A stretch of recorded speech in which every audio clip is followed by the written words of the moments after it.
Taking pictures and selling them is not only a great way to make money, but it's also very fun to do. In this video series, I'm going to be talking about stock photography online.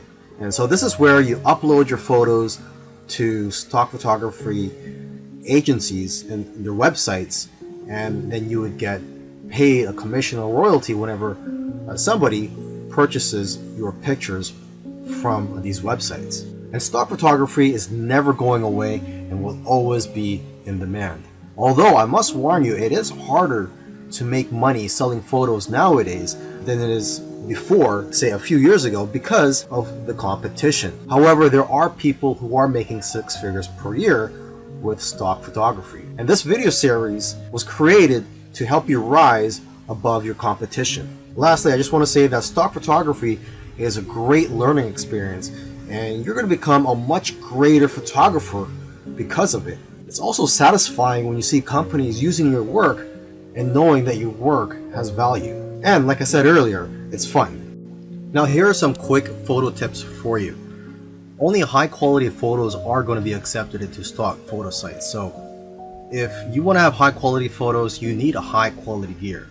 So I highly recommend that you use a DSLR camera, and a plain 50mm lens is just fine. Now you're going to want to try to take pictures that are difficult for regular people to take with their smartphones. And if you are going to be using DSLR cameras, try modifying your shutter speed and try to play around with it. For example, you could try taking long exposure photos. Long exposure photos tend to sell more. When you're taking these pictures, make sure that there's a concept behind the photo. You have to try to capture photos with intention, and also try to make your photos socially relevant. Another important key is to make sure that your picture elicits some type of emotion or has some type of purpose, such as showing that it's the fall season. Now, photos that do well are in the niches related to food, health, beauty, fitness, money, and business. You also have to remember to leave some room for copy and text for the users to put on the photo. And you should know that photos are not going to be accepted if there are brands, names, or license plates in the background. And if you have models in your photos, they will have to sign a release form. Now that you've taken some pictures, where do you sell those pictures online?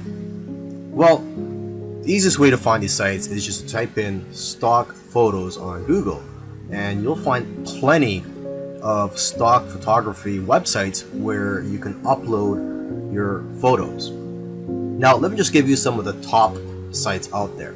Okay, there is Pond5, which pays 50% of the sale, Alami, which pays 40% royalty per photo, and there is one photographer that I know of who makes $100,000 per year from just this one website.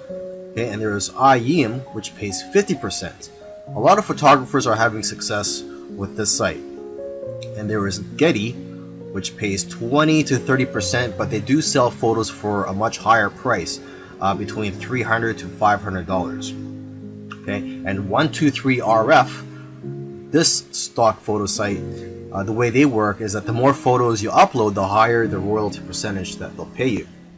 And there's iStock, which pays 15 to 45% depending on the photo, but they'll pay you a higher rate if your photos are exclusive to their site.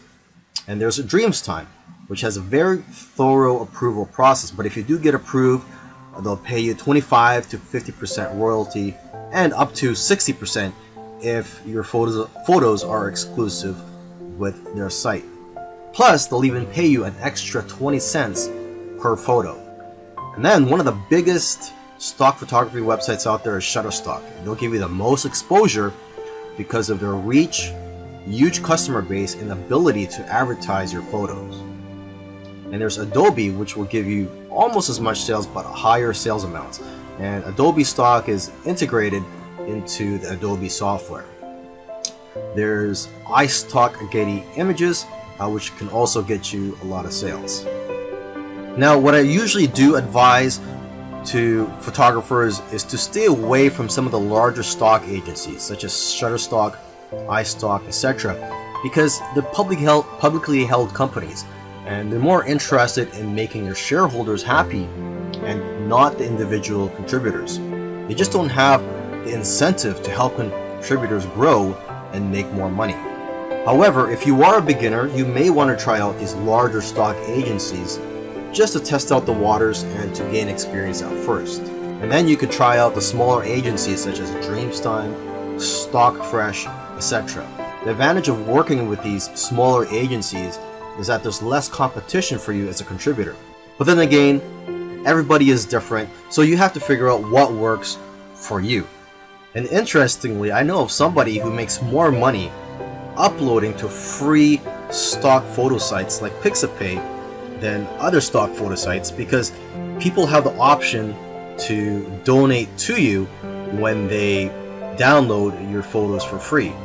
In the previous video where I spoke about where to sell your photos online, I forgot to mention that you could also sell your photos directly from your phone, and there are a few apps available for that, but the most popular photo app right now is one called Phope. And with Phope, you download it, and I believe it's available both for the Android and the iPhone, and you get 50% of the sale. But you can make more money by joining what they call missions on Phope, and these missions are sort of like projects for brands and other companies. And each mission, if you are to win these missions, they pay a prize for the winning people, and it usually starts at around $50, and usually it can be a lot higher. Okay, now if you want to have success with this app, you want to analyze the photos which have already been sold. So take a look at the sold tab in the explore section of the app. I also recommend that you analyze the profiles of people who have won missions or sold a lot of photos, as they usually have a lot of good photos which can give you ideas. And lastly, you could create a profile on Phope and follow people, so you can follow other photographers and they could follow you, and you guys can share tips with each other and be more successful in the long run. Earlier, I mentioned that you should try to avoid large stock photography websites such as Shutterstock. However, if you're new and you want to gain some experience, or for whatever reason, if you feel that large stock photography websites are for you, here are some keys to success. Obviously, these big sites have thousands of photos, and photos that have less saturation will sell the best. For example, pictures of cats, unless there's something unique about the picture, won't do as well as pictures of animals in the wild.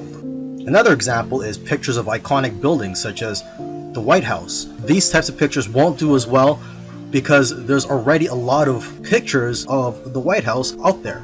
Now, however, if there's something unique such as an event or a protest happening around there, and you capture that on photo, then that picture will do a lot better. It's also important to use the right keywords. For example, if you're posting photos of flowers, you'll be more successful if you know the exact scientific name and the species of those flowers, and also the English name, where they're from, and other details.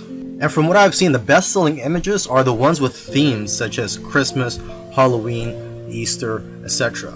And new images usually sell better than old images, simply because old images tend to get buried in the search results. In the last video, I gave some tips on how to be successful if you were to upload to those larger stock photography websites. Now in this video, I want to give some tips on how to be successful just in general. So these tips will work whether you decide to go for the smaller stock photography websites or the larger stock photography websites.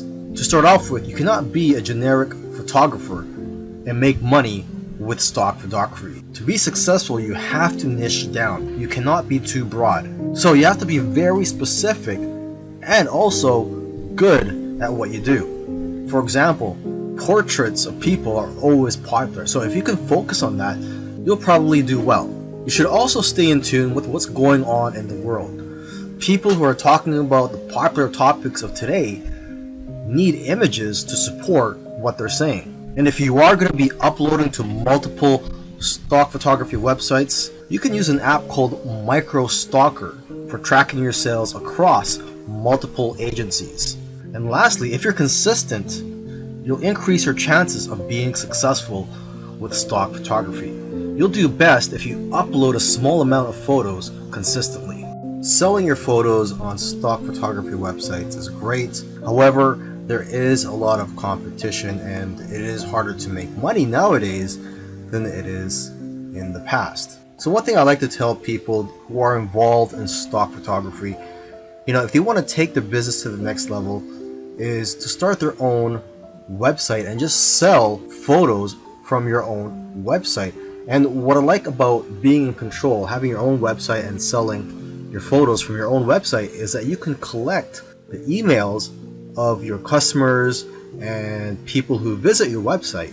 And basically, whenever you have new photos, you can notify your list of subscribers. You could also offer deals from time to time. You see, when you have an email list, you could just email them whenever you're in need of some cash flow. Now, what I recommend you do is, if you are going to start your own website, is to make your website focused on one niche. I know of somebody who made $4,000 in 1 month from his own site. Now, aside from just collecting emails from your customers, you could also collect emails from people who just visit your website. And to entice them to opt in, you could run a contest where if they enter their information, such as their email and their name, they'll be entered to win a photo or a print. Another great thing about building a list of subscribers is that you can build a relationship with your audience and that you're going to get repeat sales in the future. You see, when people buy your photos from stock photography websites, you don't collect their information. So it's not like you could tap their shoulder in the future and say, hey, would you like any of my other photos or my newest photos? This way, with your own website, you could just notify them, like I said earlier, whenever you have new photos or if you have a discount that you're offering. You should also sell prints of your photos from your own website to increase your revenues. Now, if you're scared to start your own website, there are several tools out there that make it very